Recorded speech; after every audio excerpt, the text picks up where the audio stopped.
그럼 못 받아요. 100억짜리 채권 가지고 있는데 해우자비에 보내가지고 일 시킬 수도 없고 100억 훔쳐오라 할 수도 없고. 그래서 어차피 상대방이 그런 식으로 시간을 끌거나 안 갚으려는 스탠스를 보일 것 같으면 이런 거는 하지 말고 바로 하시라는 거고.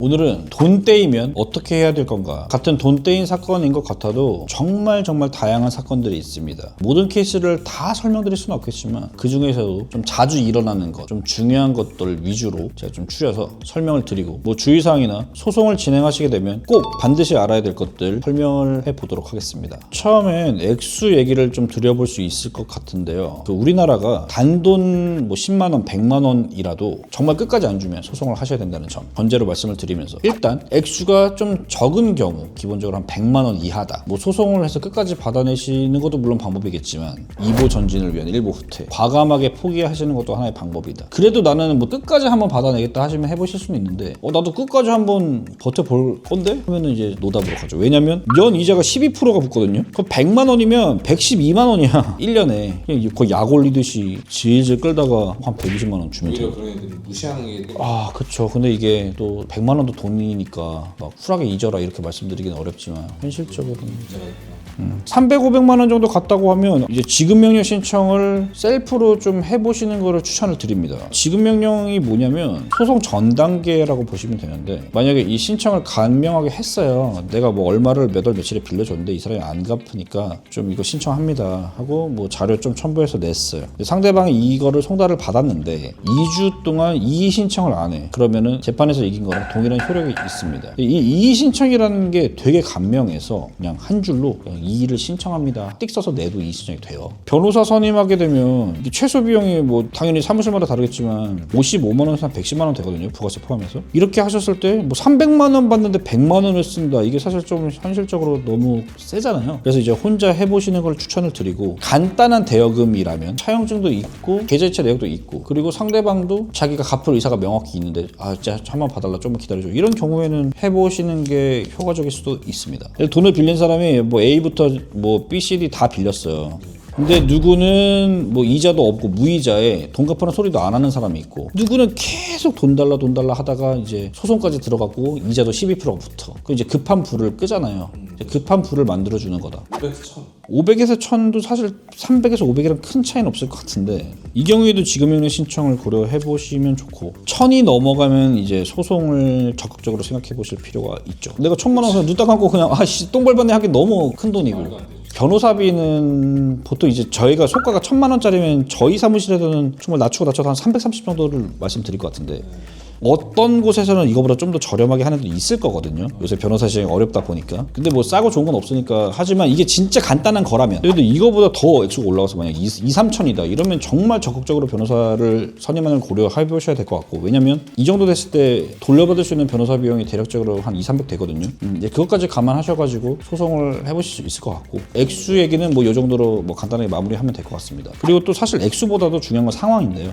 이 채무자, 돈을 빌려간 사람이 어떤 상황에 있는지가 더 중요하죠. 사실은 저 사람이 갚을 마음이 있는지, 그리고 갚을 능력이 있는지 되게 중요합니다. 우리가 정말 100억짜리 채권이 있어도 이 사람이 개털이야, 한 푼도 없어, 그럼 못 받아요. 100억짜리 채권 가지고 있는데 해우자비에 보내가지고 일 시킬 수도 없고 100억 훔쳐오라 할 수도 없고, 그래도 뭐 100억 인데 변호사비 뭐 아까워가지고 소송 안 하는 건 좀 오바고, 왜냐면 확정 판결 받아서 이제 채권을 10년짜리로 늘려야 되니까, 소멸시효 10년으로. 그래도 하시긴 하셔야 되는데, 이건 모든 소송의 공통입니다. 이거 만약에 내가 소송에서 이겼는데 상대방이 돈 없으면 어떻게 해요? 이거 많이들 물어보시는데 뭐 어쩔 수 없죠.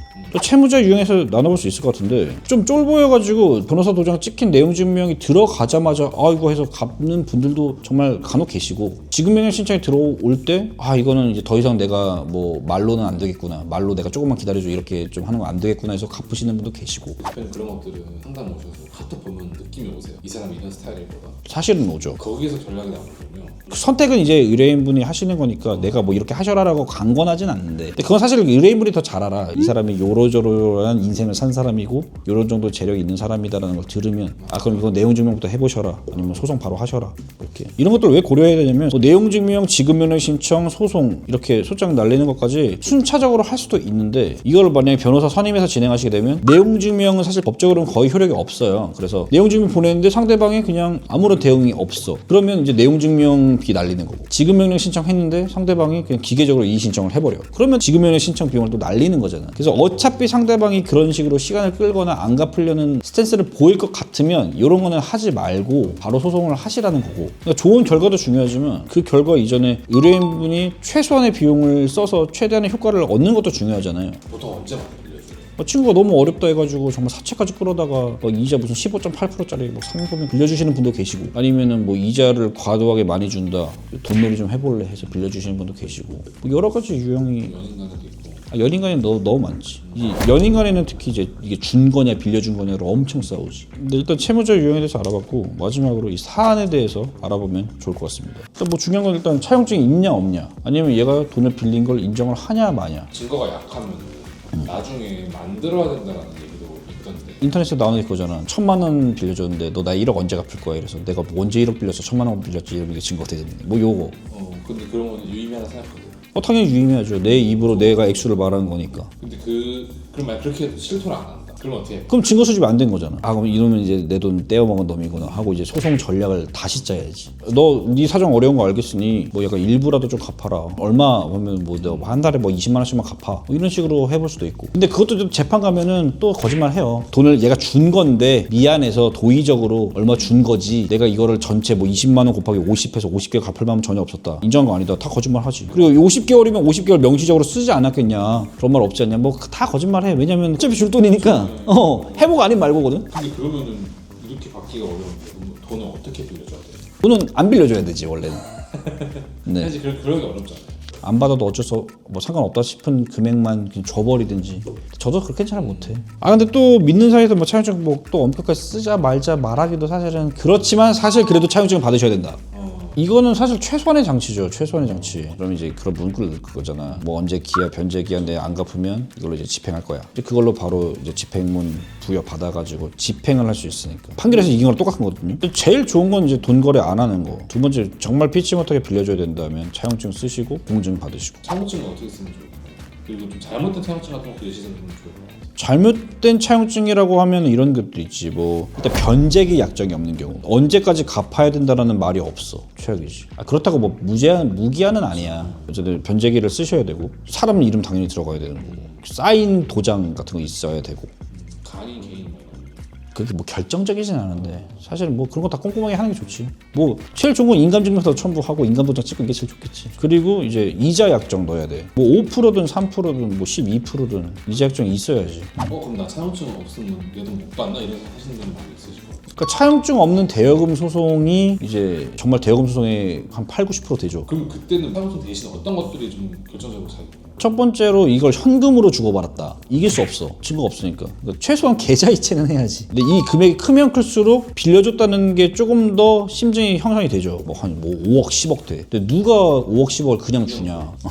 카톡 문자 내용 같은 것들도 굉장히 도움이 되고, 언제 갚을 거야? 너 도대체 언제 갚을래? 내가 미안해. 언제 갚을게. 돈 마련 중이야. 이런 거 다 증거가 되죠. 근데 다 거짓말해 나중 가면. 어찌 거짓말을 했을 때 타격이 없어. 민사소송은 내 사건에서 내가 막 거짓말을 해도 이게 법적으로 문제되는 게 아니야. 근데 그러면은 판사님 입장에서 이게 애매해요. 애매하니까 너 1억 중에 반만 갚아 이렇게 판결되기도 해요. 조정을 해.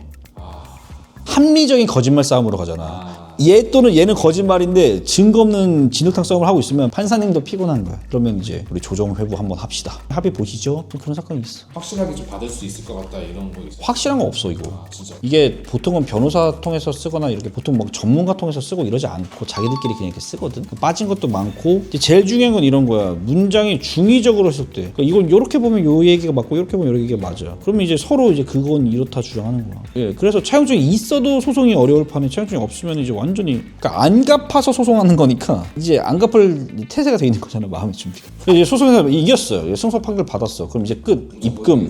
고생했어. 돈이 딱 들어온다고 생각하시는 분들이 많으신데 아닙니다. 이겼는데 돈을 안 줘. 그럼 또 요거를 돈 달라는 집행을 또 거치셔야 돼요. 이기면 돈을 줘야 되잖아요. 줘야죠. 안 주면 이제 그거를 이 사람 재산 뒤져가지고 추심을 해야 돼.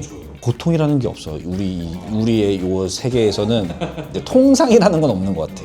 그러면 준 사람도 본 적 있어요? 아니, 많이들 주죠. 그럼 변호사 있으면 이제 언제까지 입금해서 받아서 주고 이렇게 많지. 이제 서로 합리적인 얘기를 하는 경우. 보통은 얘는 착한 사람이고 얘는 나쁜 사람이고 이런 경우는 거의 없고 이 사람도 할 말이 있고 이 사람도 할 말이 있을 경우에 소송을 많이 하거든요. 근데 요게 예를 들어서 진짜 빌려준 거야. 난 진짜 빌려주고 이 사람도 빌려준 걸 알아. 근데 증거가 없어. 그래서 난 빼먹으려고 해. 이런 정도의 마음을 가진 사람은 끝까지 안 줄 수도 있죠. 정말 보통이 없군요. 보통이 아예 없어. 그래서 이제 돈을 그래도 안 주면 결국엔 또 이 집행이라는 절차를 거쳐야 되는데 이런 게 있는지조차 모르셔서 굉장히 당황스러워 하시는 분들도 많이 계시죠. 집행까지 가면 보통 못 받아요? 아니면 어떤 거 있어요? 그것도 보통은 없어. 아, 근데 집행까지 가면 못 받을 확률이 높지. 집행 가서 받아보신 적 있으세요? 그것도 많고.